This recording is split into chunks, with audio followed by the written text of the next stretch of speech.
IMIP Educa, o seu podcast de conteúdos em saúde para estudantes, gestores e profissionais da área.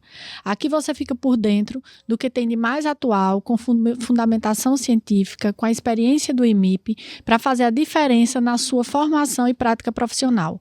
O tema de hoje é um tema super importante, que é a sazonalidade das doenças respiratórias na pediatria.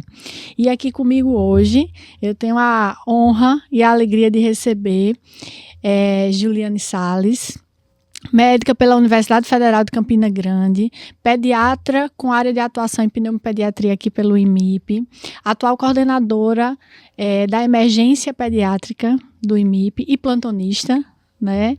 Então, ela coordena e põe a mão na massa e atua como pneumologista no Hospital Barão de Lucena e no Hospital Oswaldo Cruz. Seja bem-vinda, Julie. Obrigada, Fábio. O bate-papo vai ser bem interessante. A nossa segunda convidada é Raíssa Holanda. Raíssa é médica pela FPS, ela pediu para eu frisar que ela foi da primeira turma da Faculdade Pernambucana de Saúde, é pediatra pelo IMIP, pediatra do ambulatório de egresso da pediatria do Barão de Lucena e está na missão da coordenação geral aqui da pediatria do IMIP. Bem-vinda, Rai. Obrigada. Vamos lá.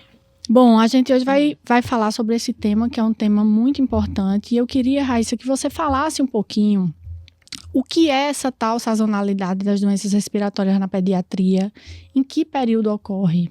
Pronto, vamos lá. Então, quando a gente está muito acostumado na pediatria a falar esse termo já, né? A sazonalidade da pediatria. Mas vamos completar. É exatamente o período sazonal do aumento das infecções respiratórias que anualmente acontecem na pediatria. Então, a gente sabe há anos que esse período chega e que as emergências lotam, que as UTIs lotam, as enfermarias lotam, né? Então, por muito tempo, o governo, podemos falar assim, até todo mundo não se preparava muito bem para isso. A gente sabia que ia acontecer, mas a gente não tinha muitas ações. E aí a gente tem que trazer a pandemia como uma lembrança de uma boa mudança para a gente nisso. Porque na pandemia, a gente teve, na verdade, na pediatria, uma tranquilidade. A gente tinha dias que tinha 0 atendimentos, tá? Mas depois da pandemia, quando as crianças saíram de casa, teve uma revolução nos vírus respiratórios. Talvez eles chegaram com tudo, a gente viu muito mais gravidade. E, de fato, acho que todo mundo no Brasil, posso lhe dizer, que começou a se preparar muito melhor depois da pandemia e dessa nova sazonalidade da pediatria, tá? E o que é que você fala para o pessoal entender, né? O que é se programar melhor? Pronto, então, para esse período. A gente sabe que esse período no Nordeste acontece de março a junho, tá? E se programar melhor é saber o que é que nos espera. Que a gente vai ter mais pacientes com infecção respiratória. E aí, infecções respiratórias, a gente fala muito da bronquiolite. E numa faixa etária muito pequena, né? Principalmente até 3 meses, 6 meses é ali a faixa etária de maior perigo para a evolução para a gravidade. E a gente precisa ter leito. A gente precisa ter, antes do leito de internamento e de UTI, a gente precisa ter uma emergência capacitada para receber esse paciente. Então, rever equipe, dimensionamento de equipe, ver se está ok, separar funções dentro da emergência pediátrica também, para a gente tentar organizar melhor o atendimento. Não só a parte médica, mas muito a parte também de enfermagem, que é essencial. E não podemos esquecer da fisioterapia, que graças a Deus vem ganhando o seu espaço dentro da pediatria, dentro da emergência pediátrica, dentro das UTIs há um tempo. E que a gente precisa valorizar esse profissional, da importância dele dentro dessas unidades e nesse período. É fundamental o fisioterapeuta ali dentro. Então, a gente precisa se preparar, tanto na emergência, como para quem vai para a enfermaria, esses pacientes, e as UTIs.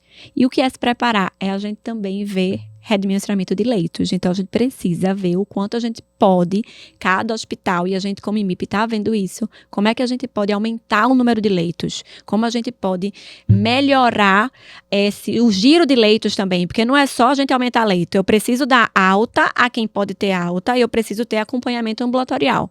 Eu posso tentar também checar os pacientes que podem continuar o acompanhamento ambulatorial. Então, toda essa dinâmica de atendimento, quem vai ser internado, o tempo que precisaria ficar internado para a gente poder ver tempo de permanência, né? O que é que impacta nesse tempo de permanência? A gente vai ver aqui que a gente vai comentar muito provavelmente que a bronquiolite é uma doença chata. Né? É uma doença um pouquinho prolongada. Então, ela já é um impacto. Desculpa só interromper, mas antes da gente entrar propriamente nas doenças, ainda falando sobre essa questão de preparação. Sim. Você falou de recursos humanos, falou de leito, e é impossível, né, a gente não falar aqui sobre eu só consigo aumentar leito se eu tiver o recurso humano disponível, né? Então, daí a importância de girar o leito, porque se eu giro o leito, eu estou ampliando o leito sem precisar aumentar recursos humanos, porque a gente sabe que nessa fase também os pediatras eles ficam sobrecarregados, né? E às vezes é difícil, você quer ampliar leito e não consegue recursos humanos, né? Isso. E os equipamentos? Pronto, perfeito. Esqueci de falar. Então é importantíssimo a gente frisar isso que você disse e também isso, se preparar para a solicitação de material respiratório que a gente sabe que a gente usa e usa muito nessa fase. Então, solicitar com antecedência. Saber o que é que está, né? Então, a sazonalidade passada precisa ser um grande aprendizado para a próxima. Então, cada sazonalidade a gente vai melhorando. Óbvio que tem novos desafios, mas aqui a gente começou a fazer pedido de material ventilatório desde outubro, novembro. Então, já se fez inventário, já se sabia o que é que precisava, começou a fazer essas compras. Então, a gente tem uma sazonalidade aí para começar bem preparado, né? E com a equipe treinada também. Importante. Né? Lembrando disso, porque a gente já fez também revisões de protocolos operacionais, né? Até de treinamentos em loco ali com a equipe de enfermagem, novos protocolos para a equipe médica também, protocolos da CCH que são importantíssimos também nessa fase. Então, tudo sendo disseminado e ainda vai vir mais, né? Para a gente poder melhorar aí todo esse enfrentamento de todos esses setores durante a sazonalidade. Ótimo, excelente explicação. E Julie, fala um pouquinho pra gente quais são essas doenças respiratórias que acontecem e por que elas acontecem nesse período, né? O que é que acontece para ter esse aumento aí? A gente tem a apresentação de várias doenças causadas por vírus, né, nessa época.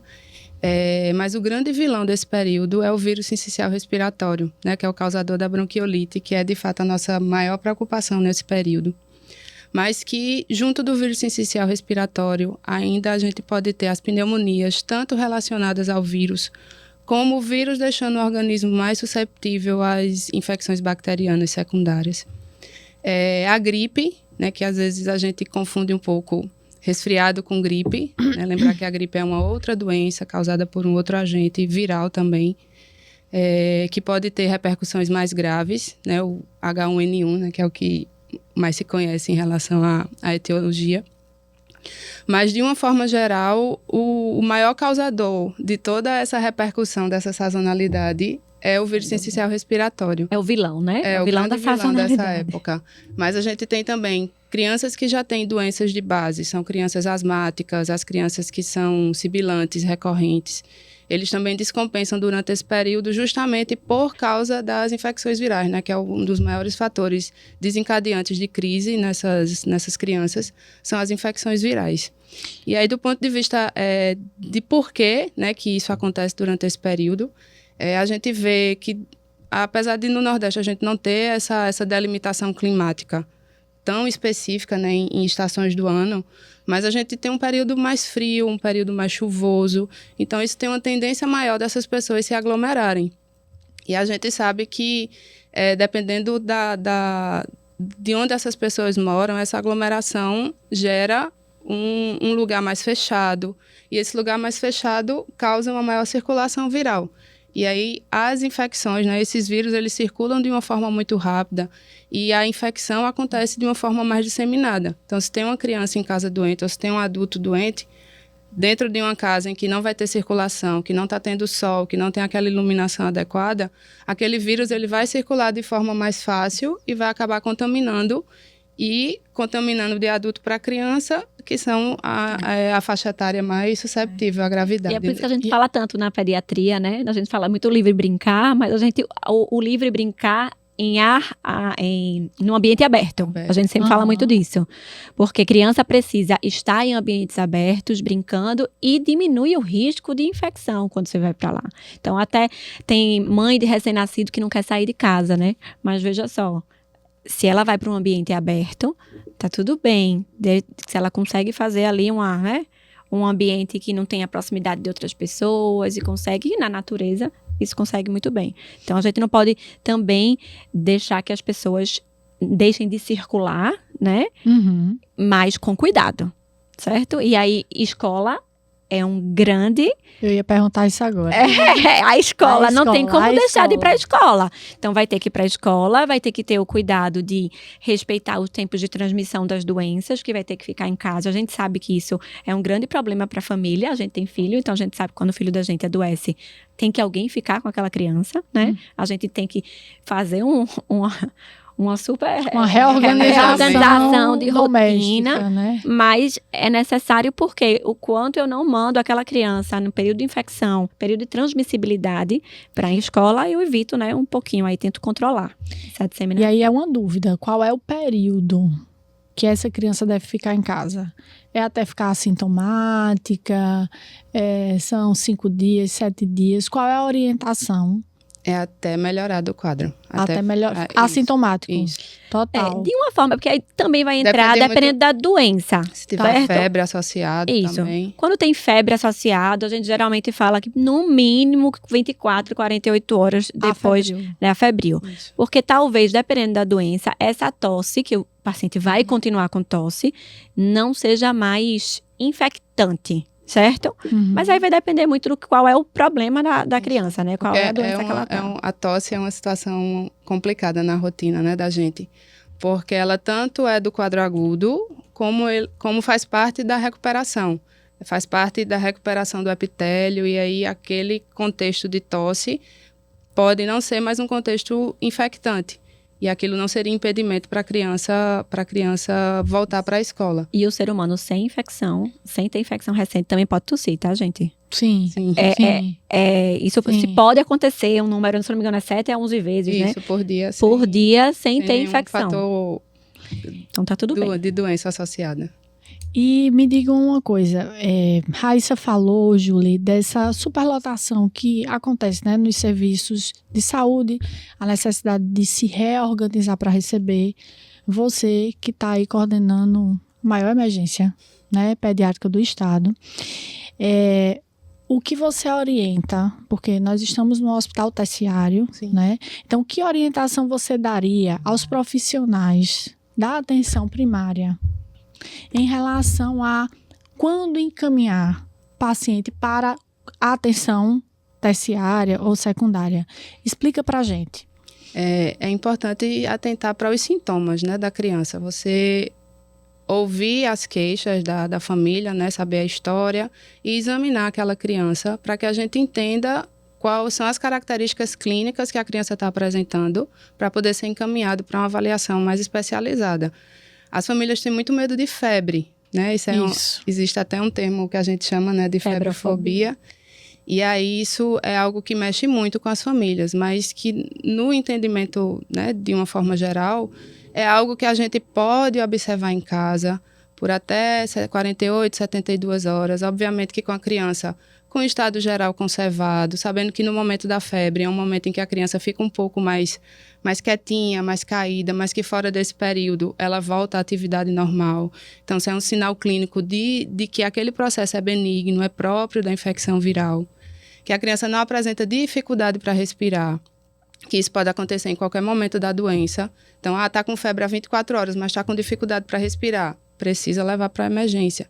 Então, dificuldade para respirar, febre que perdura por mais de 72 horas, ou a criança com estado geral decaído, mesmo sem estar com febre, são sinais que as famílias podem se atentar da necessidade de precisar levar para uma avaliação. Não necessariamente terciária, né?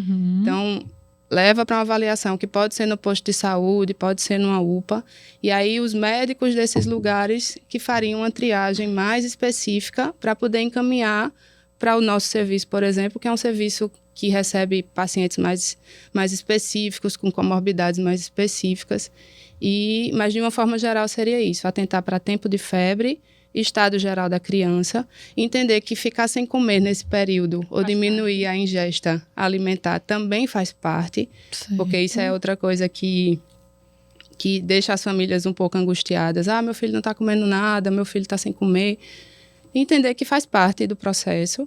E esse padrão de desconforto respiratório, que são as chamadas tiragens, né, que a gente chama. Quando fica aqui na gargantinha entrando, aparecendo na costelinha. Então, são sinais que a família consegue observar em casa e que seriam mandatórios de uma avaliação médica. Então, assim, se eu estou numa unidade básica de saúde, estou diante de uma criança, porque a gente sabe que o médico, especialmente o recém-formado, né, ele tem muito medo de criança e de gestante. Sim. Né? São as duas populações que ele tem Não o que medo. rodou no IMIP. Não, doutorando do IMIP. Tudo bom. E aí, assim, é importante essa parceria com a família, né, Júlia? Até para dar segurança na hora de liberar o paciente para casa, que não é liberar e fique em casa, não. É liberar e, olha, observe. Né? Exatamente. É orientar a evolução da doença natural, né? E aí, se eu sempre costumo muito dizer, né, quando eu tô com residente, com estudante numa emergência, você está atendendo o paciente, você tem um diagnóstico de um resfriado comum, por exemplo. Se você tem um resfriado comum, você tem que orientar a família que é normal, é esperado que aquela coriza, que é hialina transparente, vai ficar amarela desverdeada, que vai ter tosse, que a tosse vai ficar produtiva, que pode durar até mais 1 a 2 semanas. E orienta os sinais de procurar o médico novamente, não necessariamente numa emergência, né? Para saber se tem complicação bacteriana. Era isso que eu ia te perguntar agora, Raíssa. Essa diferenciação clínica, né, entre o que é viral e o que é bacteriano, e se precisa fazer exame. Pronto. Uma coisa, exames. Lembrando, exames complementares, né, que você está perguntando. Mas aí eu queria frisar para quem está, tanto em unidade básica de saúde, como numa emergência, seja lá qual for o grau de complexidade, que você precisa ter um otoscópio, certo? Né? Essa fase aqui, a gente precisa pesquisar otite. Então, faz parte do exame físico de uma criança com uma infecção respiratória, a avaliação de orofaringe e do ouvido. Inclusive porque a otite é uma das principais complicações relacionadas com a bronquiolite. A gente tem pneumonias, mas a otite é documentada como uma das principais complicações. E aí é interessante fazer essa avaliação. E os serviços de saúde, eles precisam ter um otoscópio. A orofaringe é mais fácil de ser, porque até o seu celular, a sua lanterna, você consegue enxergar, mas também deveria ter um equipamento disponível, né, para você fazer esse exame físico. Porque você chega para você, um paciente de 3 dias de febre, e você vê que o exame físico está todo normal, só tem aquela obstrução nasal, é um resfriado comum. Mas você examinou todo o paciente, né? Sim, você sabe que aquilo ali está fechado ali. E pode ter uma hiperemiazinha. Pode ter uma hiperemia de membrana tipânica, pode ter um pouco de hiperemia também de orofaringe. Faz parte do quadro. Você precisa orientar esse paciente na reavaliação. Então, outro ponto importantíssimo na sazonalidade ou fora dela, nas emergências, é reavaliação. Um pilar da pediatria, eu acho, nas emergências, é reavaliação. Então, esse paciente vem e orienta, 48 horas se manter com febre. Ou antes disso, se tiver piora clínica, com desconforto respiratório, prostração, cianose, procura antes a emergência. Mas se for só pela febre e manutenção dos sintomas, 48 horas de febre você volta para ser reavaliado. E deixar isso esclarecido para as famílias, né? Que a gente vê, às vezes, que falta que alguém diga para a mãe, que não precisava ir com 24 horas de febre, que não precisava ir porque o nariz está escorrendo mais amarelado, né, que são coisas que fazem parte da evolução natural da doença, e que a mãe, o familiar, o cuidador, poderia dar conta disso em casa sem precisar trazer para a emergência, né, que nesse tempo fica mais cheia, tempo de espera fica maior, então susceptível a adquirir outras patologias, né, nesse momento, já que a circulação do vírus acontece de forma mais intensa, e evitar isso. Então, Júlia, o exame físico, como a Raíssa falou, ele é fundamental aí para dar o diagnóstico diferencial. Só que na prática, se prescreve muito antibiótico, não é isso? Fala um pouquinho para a gente dessa, primeiro, por que não deve prescrever, né? Quando prescrever, e se a gente precisa, para definir se faz ou não faz antibiótico, realizar algum tipo de exame complementar. Isso. Como o nome diz, né, exame complementar é para complementar o nosso raciocínio clínico e a nossa avaliação de exame físico. Que na grande maioria das vezes, diante desses agentes etiológicos e das doenças que a gente tem durante esse período, a gente consegue dar esse diagnóstico do ponto de vista clínico. Então, colhendo a história adequadamente, examinando o paciente de forma adequada, a maioria dessas doenças são diagnosticadas sem necessidade de exame complementar. Então, o exame complementar ele vem muito dentro de um contexto de dúvida. Eu não estou certa, esse exame físico, eu achei que aquela ausculta está um pouco mais localizada, mas a criança está chorando muito, eu não estou conseguindo definir. Ou eu vi que é uma pneumonia, a ausculta está lá diminuída, mas estou achando muito diminuída, talvez tenha uma complicação. E aí é quando cabe a solicitação de um raio-x. O hemograma, de uma forma geral, vai nos ajudar muito pouco dentro desse contexto. Se é necessário algum exame, né? Vou fazer um exame de sangue, a gente lança a mão na maioria das vezes, ou deveria, né, na verdade, lançar a mão quando a gente interna, e aí a gente pediria uma hemocultura, né, para a gente tentar... Quando tiver indicação. Quando tiver indicação, tentar fazer alguma diferenciação, se a gente estiver pensando num contexto bacteriano. Mas o exame de sangue, né, o famoso exame de sangue... Na verdade, ele mais atrapalha do que ajuda. Isso. Tá? Por isso que eu acho que o que o Julie botou é muito importante. Ele entra no caso de dúvida, na grande maioria das vezes, tá? Porque se eu tenho uma pneumonia diagnosticada, eu não tenho indicação de fazer hemograma, tá? Só se eu for internar e olhe lá, né? Porque em teoria nem precisaria. Mas num paciente grave que vai para um UTI e tudo, a gente solicita. Raio-x de tórax, ele mais atrapalha do que ajuda, porque se eu tenho uma infecção viral, o paciente é viral, o paciente nem cansado tá, eu vou fazer um raio-x, eu posso encontrar coisas que não condizem com a minha clínica. Ou eu posso, um paciente com sibilância, com asma, que eu faço uma radiografia sem indicação, eu vou encontrar alterações. Né? Vai estar alterado. E alterações, eu dou muito esse exemplo, né? Na residente, quando a gente tá com estudante. Se eu tenho uma criança que está tossindo, espirrando, com febre e cansada, o meu exame físico, a minha ausculta, ela vai poder me ajudar e vai me direcionar. Mas dentro de um contexto de exame complementar, eu posso não conseguir diferenciar uma atelectasia de uma condensação, por exemplo. Isso, e aí, se eu estou com uma criança com febre, com tosse, com cansaço, faço um raio-x, tem uma imagem de hipotransparência, pode ser a atelectasia da bronquiolite, né, que é uma possível alteração radiológica. Mas dentro de um contexto de emergência lotada, todo mundo, né, esperando aquela situação mais caótica, acaba muitas vezes acontecendo a prescrição inadequada de antibióticos. Né? Porque aí, não, é uma pneumonia, o famoso borramento paracardíaco. E o que é que adoram, Júlia, prescrever antibiótico para bronquiolite? Hoje, a azitromicina tem sido um carro-chefe inadequado, né? No tratamento da bronquiolite. A azitromicina tem várias indicações excelentes, né, na nossa prática clínica, mas para a bronquiolite definitivamente não. Nem para pneumonia, de uma forma geral, né? De pneumonias clássicas. Então, inclusive, desde a pandemia, com o aumento da prescrição de azitromicina, o nosso pneumococo tem demonstrado mais resistência. Então, a gente precisa ter muito cuidado com o que a gente prescreve. Não esquecer que na pediatria, de novo, são 2 pilares importantes. Um dos primeiros pilares é reavaliação. Exame físico e infecção respiratória. Otoscopia orofaringe, não esquecer, além do todo que a gente já faz. O outro pilar é reavaliação e, se precisar, faz cartinha para o colega que está na emergência, solicita reavaliação em 48 horas e tudo. E o terceiro pilar aí da pediatria, que eu estou aumentando os pilares, mas é a amoxicilina, gente. A amoxicilina, 50 miligramas quilo dia, ainda trata muita coisa na pediatria. Não quando precisa. Houver indicação. Isso, quando houver indicação. De antibiótico. Não esqueçam da amoxicilina, da ampicilina. Não precisa. Azitromicina. Ceftriaxona, azitromicina não são medicações de escolha. Porque quando a gente pensa nas doenças virais que complicam com doenças bacterianas, o agente etiológico principal, excluindo os vírus, né? O agente etiológico principal é o pneumococo. E a gente, graças a Deus, né? Apesar da prescrição desenfreada da amoxicilina, né? Que é, de fato, prescrita de forma muito inadequada, muitas vezes, mas ainda trata os nossos pneumococos.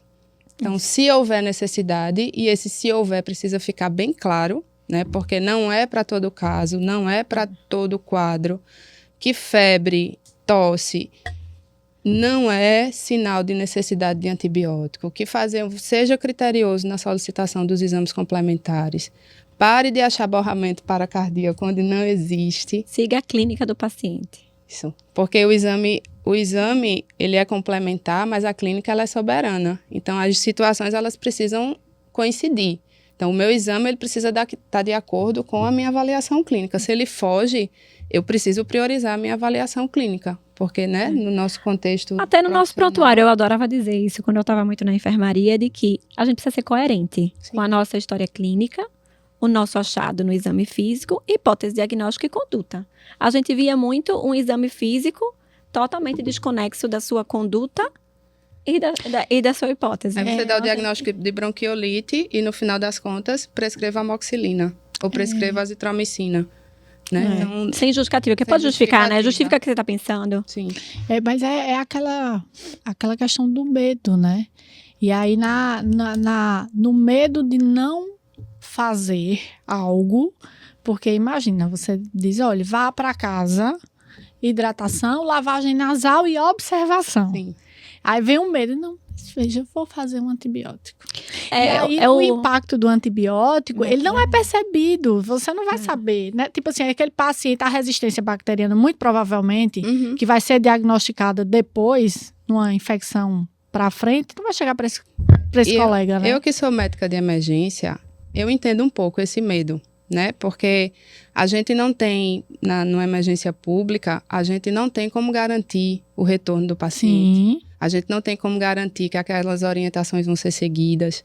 E aí eu até entendo um pouco esse medo, mas é importante que a gente, mesmo fazendo uma medicina de emergência, né, que é uma medicina que requer da gente muito esforço, rapidez, agilidade, né?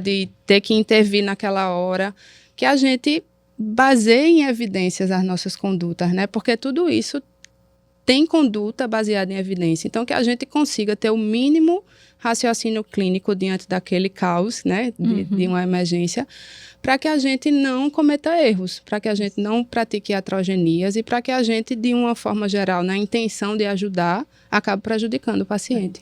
E eu queria lembrar no exame físico uma coisa importante, para a gente não deixar, faz parte, mas assim, só para eu deixar bem evidente, certo. É a contagem da frequência respiratória, que ela precisa ser contada e anotada. O coleguinha que vai reavaliar, ele precisa ver a frequência respiratória quanto foi. Porque muitas vezes não se coloca. E aí quem chega depois para reavaliar o paciente não consegue definir muito como é que estava. Melhorou, não melhorou, né? Tá pior do que estava. Isso. Então aí fica só na sensação de quem está acompanhando a criança. Né? E às vezes não tem nem escrito eupneico ou tacpneico. Então, assim, é uma complicação, né? Emergência no caos, mas pelo menos o exame físico tem que ser bem descrito para poder quem vai reavaliar. A frequência respiratória é uma arma importante que a gente tem, inclusive quando a gente fala do IDP, né? É usado como avaliação dentro de um contexto que não tem um médico, não tem essa assistência mais específica, de qualquer profissional de saúde que está lidando com aquela criança, está lá no interior, em algum lugar que a tecnologia não chega, contar a frequência respiratória seria preditor de pneumonia, necessidade de orientar. Então, de fato, um aspecto do exame físico que precisa ser sempre considerado. Não, e o que Raíssa fala é muito importante, porque a gente entende que está ali no caos, como você falou, especialmente nessa época do ano, mas o registro em prontuário do que você faz com o paciente é extremamente importante, sim. Né? Então, como é que estava aí a otoscopia, né? Como é que estava a frequência respiratória. Se eu vou prescrever essa azitromicina, por isso, se justifica o seu raciocínio, né? Exatamente. Se eu liberei para casa, é porque o paciente estava bem, e aí isso vai ser baseado no que está... Está inseguro. Vai liberar para casa, lembra de reavaliar. Lembra de orientar a reavaliação. Que aí entra também dentro dessa linha de se preparar para a sazonalidade, né? A gente falou muito dessa questão dos hospitais, da rede, se preparando para receber o paciente, mas existe um passo antes, que é quando o paciente não deve procurar emergência, né? Geralmente inclusive, não é que a gente vive comentando, que às vezes esse paciente que não precisaria estar na emergência, que deveria estar ou em casa, ou no máximo na unidade básica de saúde, é ele quem lota as emergências pediátricas. Né? Exatamente. E é ele quem aumenta o tempo de espera. Né? Porque normalmente eles são fichas verdes. Que a ficha verde, na emergência pediátrica, você pode ter um tempo maior para atendimento, porque não é uma urgência, né? Então, ele pode esperar mais um pouquinho. E aí isso mostra assim, a complexidade. A gente está falando de um recorte, né, que é a sazonalidade da pediatria, mas da importância dessa interação interprofissional com outras áreas. Você falou educação e saúde, né? A gente precisa falar disso, né? Da prevenção primária, da lotação, né? É uma coisa que a gente faz em paralelo com asma. A asma é uma doença crônica, que tem controle, mas a gente faz educação em saúde na asma, né? Em qualquer época do ano. A gente orienta a família a eles ficarem atentos em relação aos inícios da crise de asma e iniciarem o tratamento para não precisar ir para emergência. Né? Ô, Raíssa, e aí, falando desse ponto, eu queria que você falasse um pouquinho daquela classificação que você criou o que eu criei sobre as fases da sazonalidade. Pronto, eu estava conversando sobre isso, que na minha avaliação pessoal da sazonalidade, e principalmente nesses últimos 2 anos que eu fiquei à frente também aí, né, na coordenação, que eu estava na coordenação da enfermaria. Então, o que é que eu percebi? Eu dividi a sazonalidade da pediatria em 3 fases. A primeira fase, temos o aumento dos casos de infecções respiratórias, então aumento de atendimento na emergência, consequentemente um pouco mais de aumento no internamento, mas a gente ainda consegue dar alta ao paciente. Os pacientes que estão nas enfermarias, a gente consegue dar alta. A UTI ainda tem rotatividade de leitos, ainda porventura tem até leito vago, certo? Então, porque eu ainda não tenho... porque eu encho a emergência, mas eu consigo dar vazão para as enfermarias e para as UTIs, tá? E consigo dar alta a esses pacientes de uma forma mais rápida, assim, né? Vai melhorando, enfim. Então, a segunda fase, eu começo a lotar as enfermarias, eu começo a diminuir o número de altas, né? Então, de leitos vagos. A emergência, consequentemente, também consegue continuar a maior parte do tempo, né? Do dia e da noite, com um número maior de pacientes internados sem vaga. E a UTI começa a dar menos vaga, mas ainda roda. E a terceira fase é aquela fase que a gente sabe que vai chegar, que é a fase que é o pior de todas, que a UTI não roda leito, porque está todo mundo entubado, e aí está todo mundo grave.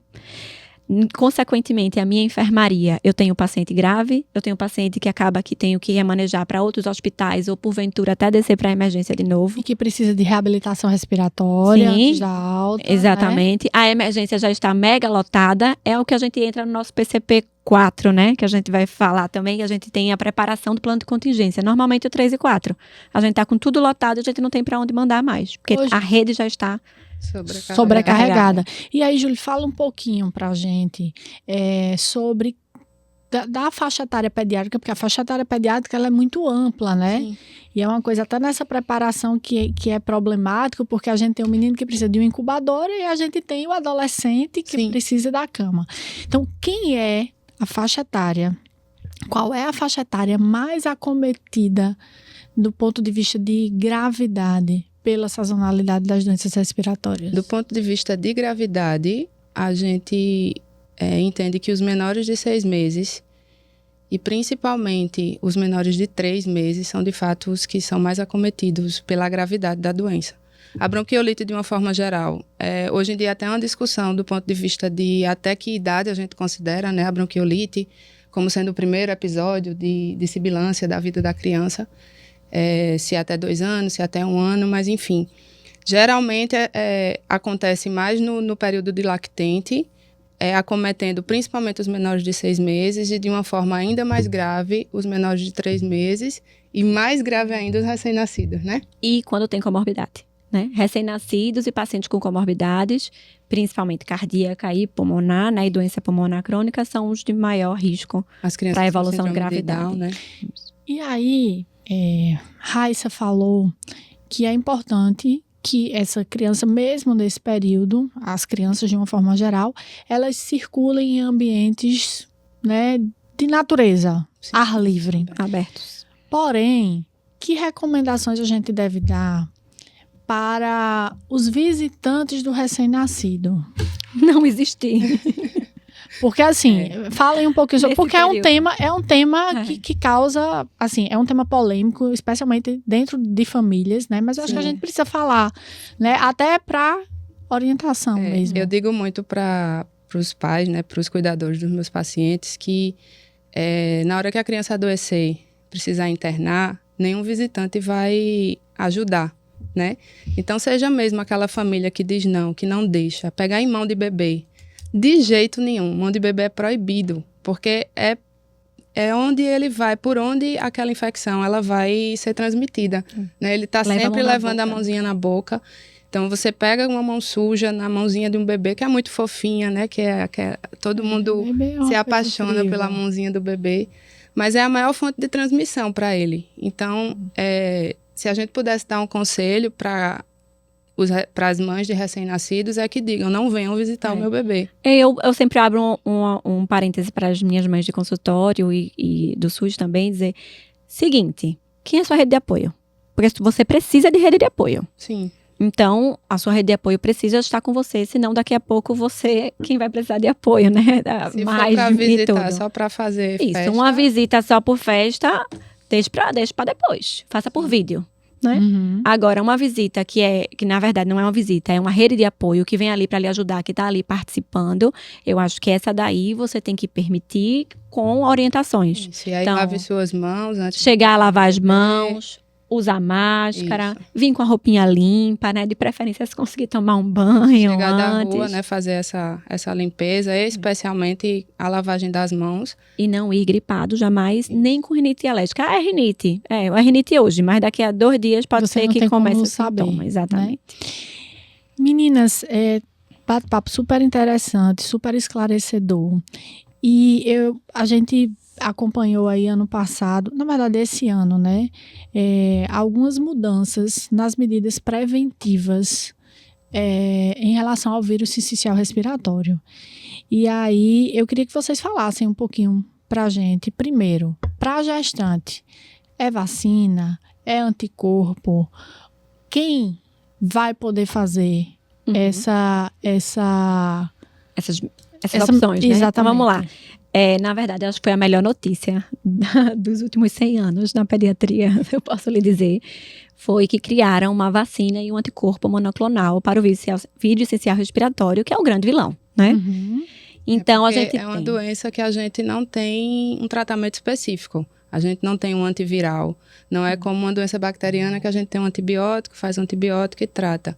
Então, hoje o que a gente tem de comprovação científica de tratamento para bronquiolite são medidas... Lavagem nasal, oxigênio quando necessário, Isso. medidas posturais, né? São situações que a gente não palpa uma medicação. E isso, às vezes, angustia as famílias e angustia também os profissionais de saúde, né? Que quer ter alguma coisa para melhorar. E hoje a gente vai ter, dentro de um contexto que eu acho que da medicina como um todo é uma das coisas mais bonitas que tem, né? Que é na medicina preventiva.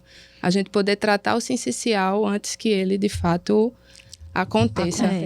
E aí a gente tem, né, disponibilizado. Na verdade, a gente já existia um anticorpo monoclonal, o palivizumab, que ele não estava disponibilizado para todo mundo, então disponibilizado para pré-maturidade até 20... abaixo de 29 semanas. Até 28 semanas e 6 6 dias. E a depender também de comorbidade. Isso, com então, doença isso cardíaca e doença pulmonar. Isso Né? só no SUS, era iniciado antes da sazonalidade, então aqui em Recife, né, Nordeste, começava em fevereiro, uma dose por mês, certo? E aí a gente tinha, então, uma dose por mês, então a pessoa tinha que vir 5 vezes para tomar a medicação, né, porque são 5 doses, com a eficácia boa, mas não tanto como a que a gente tem hoje disponibilizada. Então, o que é que a gente tem hoje? Porque o palivizumab, a gente conta muito, assim, com o fato da meia-vida ser mais reduzida, ele precisa ser feito mais vezes, né, ao longo do período da sazonalidade. E a gente conta com algumas situações, né? Hoje, assim, é possível na saúde complementar, né? Na rede privada é possível, mas o grande lance dele é, de fato, no SUS, que são medicações caras, mas que são fornecidas e funcionam Recife, a gente tem vários pontos de aplicação. A gente tem ponto de aplicação em Serra Talhada, em Uricuri, em Petrolina. Então, o estado de Pernambuco tem essa rede de aplicação bem contemplada. Mas acontece que nem todo mundo tem conhecimento, né? Acho que quem não trabalha com bebê de alto risco, com prematuridade, com gestação de alto risco, a atenção primária, de uma forma geral, acaba não sendo contemplada por esse conhecimento. Então, a gente vê ainda muita criança não recebendo. E dentro desse contexto, a gente tem, assim, uma pessoa que fez uma dose agora em fevereiro, aí volta em março. Mas aí não conseguiu vir, porque a prefeitura não liberou o carro, ou o menino adoeceu, ou a mãe adoeceu, não tinha quem trouxesse. E aí essa continuidade se perde, né? Porque o efeito, ele não dura, né? Não vai durar. Lembrar que a gente falou de cariopatas e doença pulmonar, mas os prematuros são outro grupinho de risco importantíssimo para bronquiolite, né? Sim. E aí a gente tem a vacina, que é a vacina para gestante, é uma vacina inativada. E essa é a melhor notícia. Ela e o Unicef-MAB, né? Tá. Então, são Tem duas grandes uma notícias. dupla. É porque eu sou obstetra. Você tá puxando para sua gestante. Sempre, Mas são duas, elas vêm em conjunto, na verdade, né? E a gente teve a aprovação aí do Conitec para ser liberado pelo SUS, mas muito provavelmente a gente só vai conseguir ter impacto em 2026, né? Porque o Unicef-MAB nem chegou no Brasil ainda. Depois da liberação, o Conitec ainda tem 180 dias para poder organizar essa burocracia, né? De como vai ser distribuído, onde é que vai ser feito. Já está tudo liberado, licenciado pela Anvisa. A vacina a gente já tem aqui na rede privada. Vamos falar, então. Mas vamos por partes. Vamos por partes. Então, são duas grandes boas notícias, Isso. né? Que visam aí, como vocês bem falaram, a prevenção primária do vírus sincicial respiratório. Me explica quem vai ter acesso à vacina e como é que vai ser a estratégia para gestantes. Vamos lá. Então, a vacina é a vacina para gestantes, é uma vacina inativada, tá? E ela está liberada de bula a partir de 24 semanas. Mas a Febrasgo e a SBIM, né, se organizaram aqui e definiram de 32 a 36 semanas a idade gestacional recomendada. Qual é o cuidado aí que a gente tem que comentar? Poderia ser feito com 37 semanas? Em teoria, sim, né? Mas temos o detalhe, a gente precisa de 15 dias da vacinação feita para ter produção de anticorpo.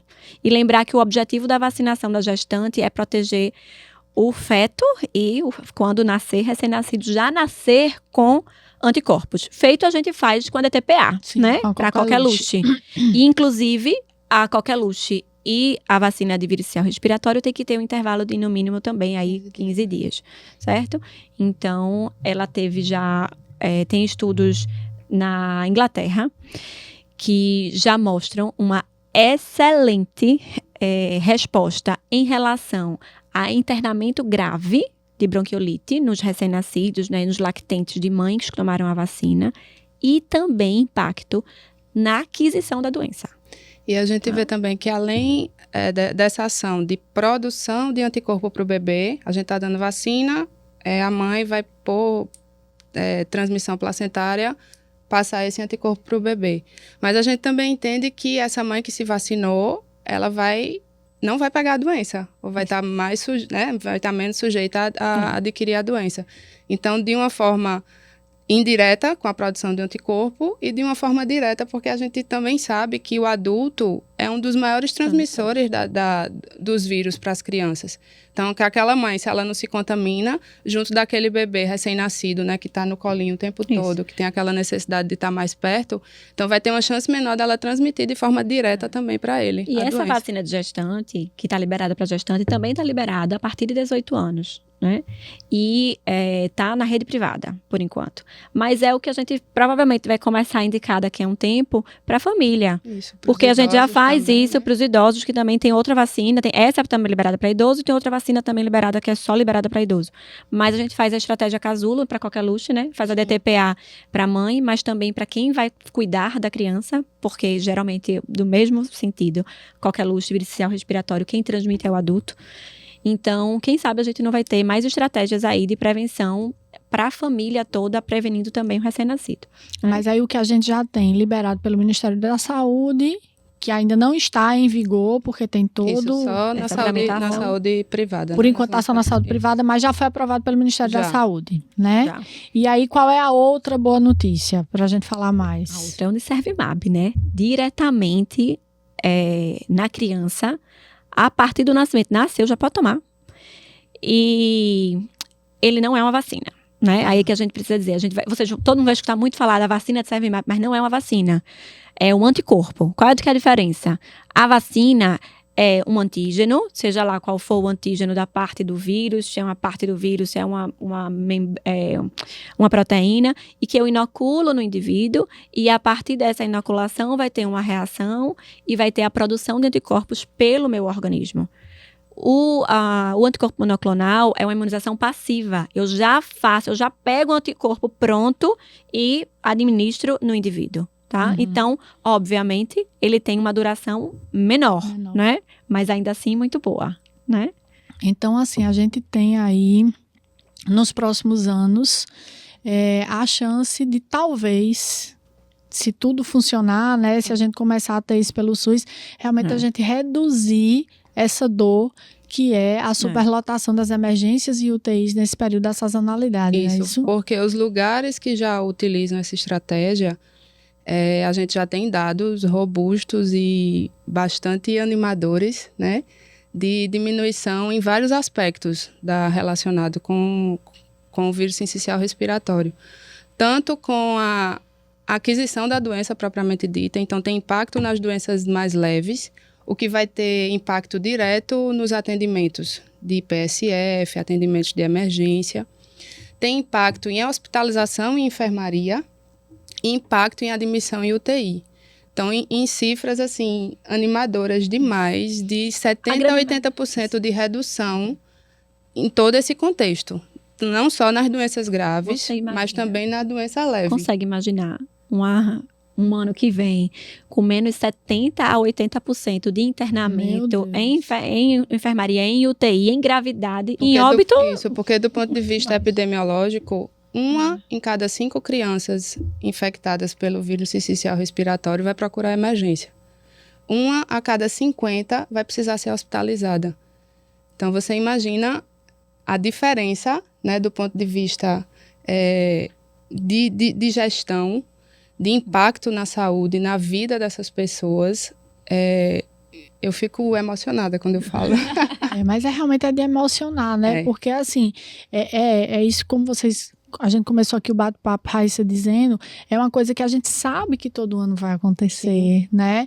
Que existe um esforço, que Raíssa, como bem descreveu, assim, após a pandemia, eu acho que ela tornou mais palpável a necessidade desse planejamento para esse período, e de repente você ter uma estratégia, sim, né, como a vacinação, como os anticorpos, que com certeza vão mudar o curso da história, quando né? a gente fala de saúde pública, a gente tem que falar de custo, né? Isso, importantíssimo. E esse estudo também foi feito, porque quando a gente pensa no palivizumab, que já é o anticorpo que existe, que já é disponível, o tratamento de 5 meses, se você for considerar uma dose só do palivizumab, ele custa menos do que uma dose do nicervimab.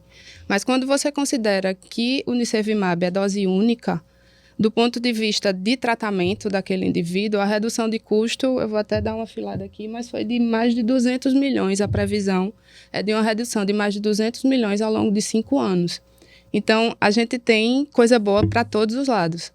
A gente tem redução de custo, que a gente sabe que do ponto de vista de saúde pública, de gestão, isso faz muita diferença. Com certeza. A gente tem redução de custo e a gente tem redução em todos os aspectos da doença, inclusive dados falando de redução também, que foi vista redução relacionada à infecção de outras doenças virais, outras doenças respiratórias nesse tempo. Então, houve menos doenças respiratórias, não só as causadas pelo vírus sincicial respiratório. Tem estudos já falando sobre isso também. E quando você vai para o impacto, que é a mãe, o pai, a avó, enfim, o cuidador, que vai deixar de trabalhar, para acompanhar essas crianças numa internação, que por vezes é uma internação prolongada. Isso. Então, assim, ainda tem esse impacto social, Sim. né? Na E individual economia. também, até porque essas crianças chegam a ter complicações, sequelas por causa do muito tempo de intubação, então complicação, né, por causa da intubação. A doença não dura só... Até ela já óbito. é prolongada, né? De poder durar 3 semanas, 1 mês. Mas ela acaba durando a vida inteira do paciente, né? Que precisou ser traqueostomizado ou que evoluiu com complicações pulmonares e ficou com sequelas, né? Realmente, é por isso que você se emociona, né? Me Porque emociona. assim, você vive na pele isso todo ano. Eu E a vivo, gente vê um horizonte, eu vivo né? em 2 aspectos, né? Porque eu vivo o paciente da sazonalidade na emergência e eu vivo o paciente que sofreu com a sazonalidade no ambulatório. Que cronifica. E que Isso, que cronificou. cronificou. Exatamente. E, meninas, a gente falou, vocês falaram aí dessas novas estratégias que estão por vir aí dentro do SUS, mas que já é uma realidade dentro do setor privado. Mas eu acho importante a gente falar, vocês falarem um pouquinho também da vacinação Como da um todo, né? gripe, né? Pronto. Porque assim, é outra eu tinha doença, até colocado né? aqui, pra gente não esquecer de falar. Porque a gente falou muito, a gente tá focando muito no vírus respiratório como um principal e como tem todas essas notícias, né, boas pra gente, mas o vírus influenza continua ali. E, inclusive, ele gera muito mais procura a emergência, talvez, do que o vírus essencial respiratório, porque ele literalmente é uma gripe. Então, ele prostra muito mais o paciente, né? E ele faz uma depressão imunológica que também facilita muito mais a infecção respiratória bacteriana. E a gente já teve, né, um surto, acho que há uns 2 anos, que começou em dezembro. Foi quando a nossa sazonalidade começou em dezembro, de muita infecção por influenza em criança, Sim. com pneumonia, com derrame, evoluindo com mais complicação ainda. Pneumonia necrotizante, abscesso, Isso. foi um período bem conturbado. E aí não podemos Complicação. esquecer que a criança, só pela faixa etária pediátrica, aí vai depender do que vier na campanha desse ano, de influenza 2025, mas só pela faixa etária, geralmente até 5 anos, 11 meses e 29 dias, ela já tem direito a fazer a vacina de influenza logo no início Já da é grupo campanha. considerado grupo Grupo de prioritário, risco, né? exatamente. E a Covid, Julie? A vacina para Covid? A vacina para Covid, na prática, ela ainda é uma grande polêmica. Né? Na minha prática de ambulatório, eu percebo que muitas famílias não fizeram. Por alguns aspectos, né, que a gente não vai se adentrar nisso agora, mas hoje faz parte do calendário vacinal, né, parte do PNI, mas 90% dos meus atendimentos hoje, quando eu pergunto lá, a vacinação, não, está completa, mas fez Covid? Não. Então, calendário vacinal incompleto. Né? E a gente vê que, apesar de ter tido quantitativamente um número menor de casos nas crianças, as crianças foram acometidas, né, pela Covid. A gente perdeu muita criança por causa de Covid. E a nossa orientação, recomendação, a gente segue as nossas sociedades, né, com orientação Vacine-se. de fazer. A vacinação da Covid é recomendada a partir de que faixa etária? A partir de 6 meses, certo? De 6 meses a 5 anos, em teoria, ainda está sendo indicada e depende do grupo de Uma risco vez também. por ano, igual a vacinação da gripe? Não, faz, dependendo da vacina que esteja disponibilizada, 2 doses ou 3 doses, porque vai depender do que tiver. No momento, se é a Pfizer Baby, né? Se é a XBB, que é uma literalmente mais moderna, do laboratório Moderna, certo? E aí vai depender. Mas aí, assim, vacinação do Covid é uma coisa que muda muito, né? Certo. Porque muda também com a disponibilidade que você tem de vacina. Tá. E aí, a depender da época que a gente esteja falando, pode estar em evidência, assim, estar em funcionamento um calendário, né? um tipo ou outro tipo. Então, assim, atualmente, a partir de 6 meses de calendário básico de vacinação da criança. Mas aí lembrar que precisamos vacinar nossas crianças contra influenza, contra Covid e qualquer luxe. Na verdade, qualquer doença é imunoprevenível, né?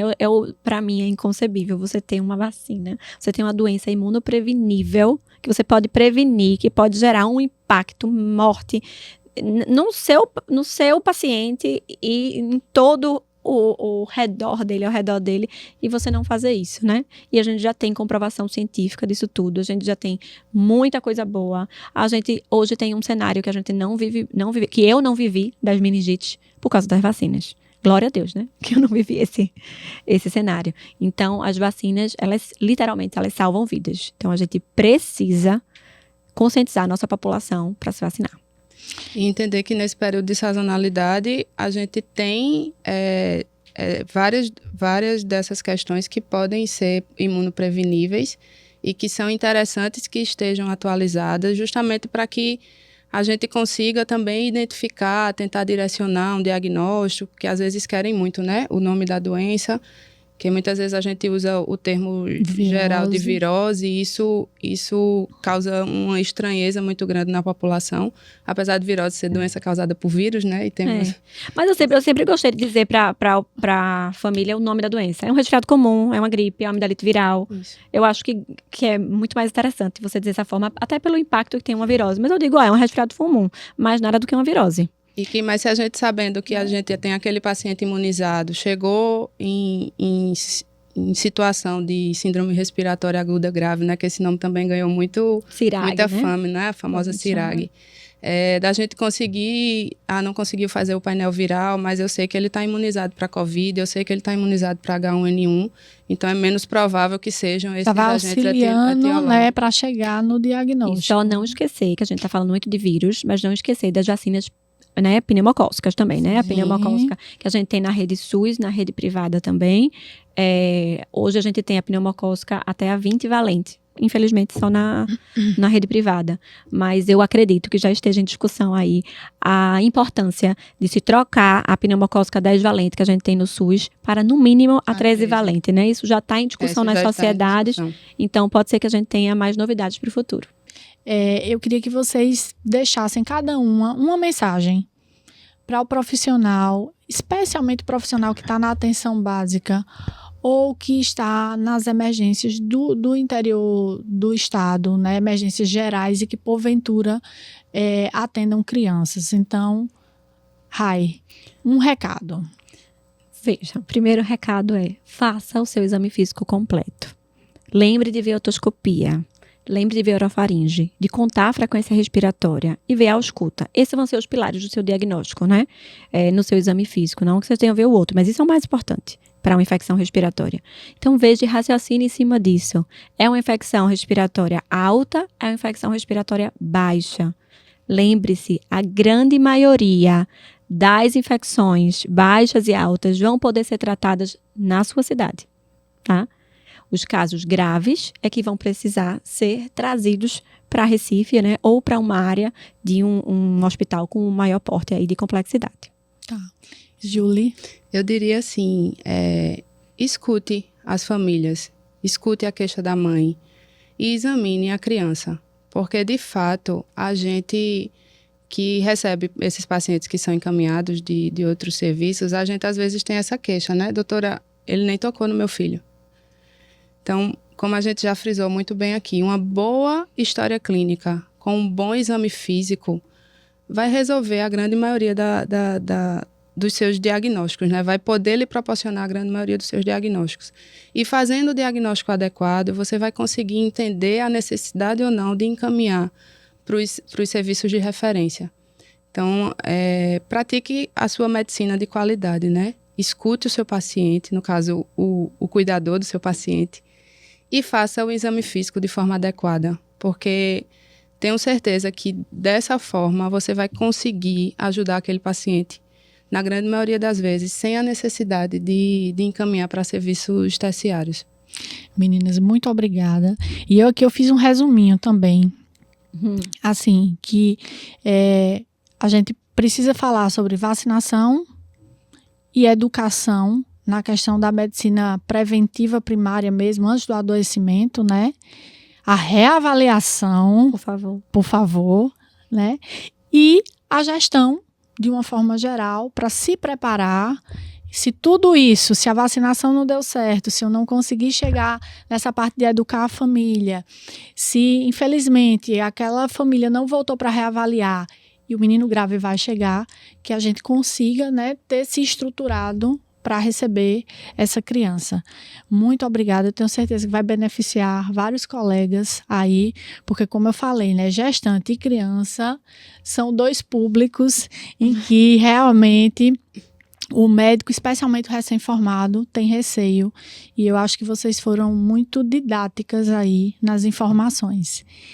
Bom, se você curtiu esse conteúdo, acesse o nosso site e fique por dentro de mais materiais gratuitos, além de cursos que farão toda a diferença na sua formação profissional.